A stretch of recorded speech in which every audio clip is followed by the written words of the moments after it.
This video is brought to you by 5paisa.com. Download the app now. एक Asia का सबसे अमीर businessman तो दूसरा भारत का सबसे सफल कारोबारी। एक रिटेल और टेलीकॉम सेक्टर का शहंशाह तो दूसरा एनर्जी सेक्टर का बादशाह। भारत के इन दोनों कारोबारियों के बीच अब बिजनेस के सेक्टर में सीधा मुकाबला होने वाला है। मुकेश अंबानी और गौतम अडानी के बीच टक्कर के लिए मैदान तैयार हो चुका है।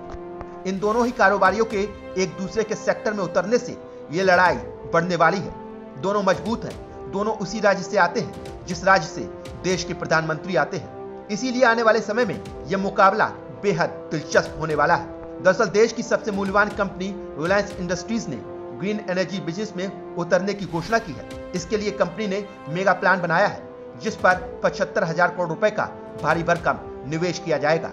गौतम अडानी का अडानी ग्रुप पहले से ही इस सेक्टर का बादशाह है। अब रिलायंस की घोषणा से अंबानी और अडानी के बीच सीधी टक्कर होने जा रही है। ये पहला मौका है जब रिलायंस ग्रुप और अडानी ग्रुप एक ही फील्ड में एक दूसरे से आगे निकलने की होड़ करेंगे। टेलीकॉम और रिटेल सेक्टर में झंडे गाड़ने के बाद रिलायंस अब सोलर एनर्जी क्षेत्र की सूरत बदलने जा रही है। ये मुकेश अंबानी के लिए कोई बहुत बड़ी रकम का मामला नहीं है, खासकर तब जब उन्होंने कोरोना महामारी के दौरान 44 अरब डॉलर की पूंजी जुटाई है। साथ ही रिलायंस इंडस्ट्रीज लिमिटेड की 180 अरब डॉलर की बैलेंस शीट को कर्ज मुक्त कर दिया है। अंबानी के इस फैसले को बड़े पैमाने पर कोयले से चलने वाली भारत की अर्थव्यवस्था के एनर्जी सेक्टर में बदलाव लाने की शुरुआत जरूर कहा जा सकता है, क्योंकि अंबानी ने जब 4G टेलीकॉम में कदम रखा था तो उनकी सफलता के बारे में जानकारों ने आशंकाएं जताई थी। तब कहा गया था कि जब दर्जनों कंपनियां पहले से ही मैदान में है तो यहाँ अंबानी की क्या जरूरत है। लेकिन महज 5 वर्षों में अंबानी के डिजिटल स्टार्टअप ने 42 करोड़ से ज्यादा ग्राहक हासिल कर लिए तो कहीं दूसरे ऑपरेटरों को दिवालिया कर दिया और अब जल्द ही गूगल के साथ साझेदारी में दुनिया के सबसे सस्ते स्मार्टफोन को लॉन्च भी करने वाले हैं। अगर उसी टेलीकॉम वाली दमखम अंबानी एनर्जी के क्षेत्र में दिखाते हैं तो ये उनके कॉम्पिटिटर्स के लिए बिल्कुल एक अलार्म बजाने वाला संकेत होगा। 2030 तक रिलायंस ने 100 गीगावाट सोलर एनर्जी प्रोड्यूस करने का लक्ष्य रखा है।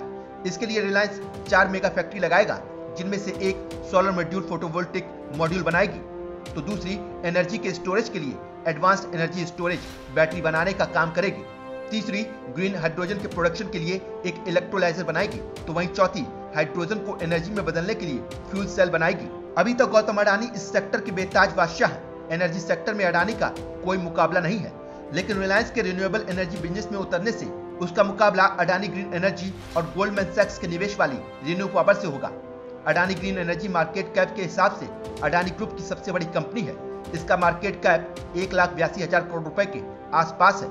कंपनी ने 2025 तक 25,000 मेगावाट क्षमता का लक्ष्य रखा है और अभी कंपनी की ऑपरेशनल पावर कैपेसिटी करीब 3.5 गीगावाट है। गौतम अडानी इस साल की शुरुआत में अंबानी के बाद एशिया के दूसरे सबसे अमीर बिजनेसमैन बने हैं। उनकी कोशिश 2030 तक दुनिया का सबसे बड़ा रिन्यूएबल एनर्जी उत्पादक बनने की है। अडानी ग्रुप की अडानी एंटरप्राइजेस पीवीसी बिजनेस में उतर रही है। इसमें वो करीबन 29,000 करोड़ रुपए का निवेश करेगी तो वहीं मुकेश अंबानी की कंपनी रिलायंस पहले से ही इस बिजनेस में है। इसके लिए अडानी 2000 किलो टन सालाना की क्षमता वाली परियोजना तैयार कर रहे हैं। तो अब सवाल उठना लाजमी है कि क्या अब अंबानी उनके रास्ते में आ जाएंगे। दोनों खरबपति अब तक बड़े पैमाने पर अलग अलग क्षेत्रों में काम करते आ रहे हैं। अंबानी ने रिटेल और टेलीकॉम जैसे ग्राहक के बिजनेस में सिक्का जमाया है तो वहीं अडानी ने इंफ्रा और यूटिलिटीज के सेक्टर में कामयाबी पाई है। लेकिन स्वच्छ ऊर्जा के क्षेत्र में अंबानी के आने से दोनों ही एक फील्ड में आ जाएंगे। सवाल ये भी उठता है कि अंबानी इतनी जल्दी में क्यों है। दरअसल 65 साल के हो चुके अंबानी शायद उत्तराधिकारी योजना के बारे में गंभीरता से सोच रहे हैं। परिवार की संपत्ति के बंटवारे के लिए उनके छोटे भाई अनिल अंबानी के साथ हुई उनकी पिछली लड़ाई उन्हें इस बात की याद दिलाती है कि उन्हें अपने तीनों बच्चों में से हर एक को क्या, कब और कैसे देना है। मुकेश अंबानी ने इस सप्ताह 4 गीगा फैक्ट्रियों की घोषणा भी की है और यही गौतम अडानी के लिए परेशानी बन सकती है।